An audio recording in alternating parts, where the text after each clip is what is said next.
à tous, bienvenue dans Un confinement à soi, le journal de bord d'une confinée bien décidée à sublimer cette expérience. Bon, je commence très légèrement à sortir d'une espèce de sidération face à l'iceberg qui est en train de nous arriver droit devant là, comme ça. Et j'arrive petit à petit à me remettre au travail. Parce que oui, en fait, le monde est en train de dérailler, c'est l'apocalypse, tout ça. Mais il faut quand même qu'on travaille. Et vous, du coup, ça se passe comment le boulot ? Est-ce que vous faites partie de ces gens qui doivent télétravailler ? Tout le monde donne son grain de sel en ce moment sur le télétravail.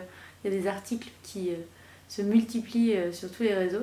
Et je ne sais pas si vous avez vu aussi, il y a des vidéos qui circulent, dont une d'un journaliste à la BBC qui était en duplex en direct.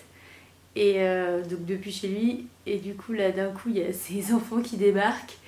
Et là, bah, évidemment, il dit qu'il est désolé et tout, il essaie de les chasser. Et la nounou, elle déboule en deux pour choper les gosses et les faire sortir manu militari. J'avoue, j'ai pas d'enfant.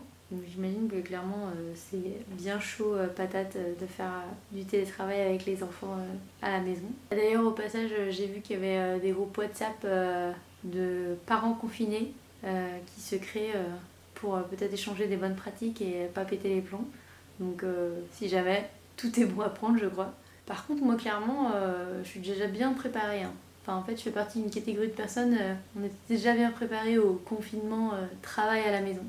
En fait, je suis auto-entrepreneuse depuis 6 mois, donc travailler depuis chez moi et voir personne de la journée, en fait, ça m'arrive bien souvent.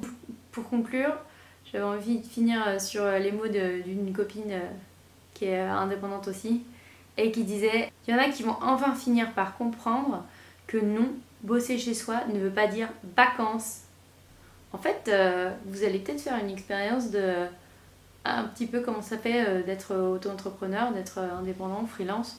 On parie qu'après ce confinement, il y a une explosion de création de boîtes et de statut d'auto-entrepreneur. Si ça peut vous aider à faire jaillir des idées et à monter la boîte dont vous avez toujours rêvé, soyons fous, c'est le moment. Sur ces belles paroles, on se retrouve très vite pour de nouvelles confidences pour le confinement.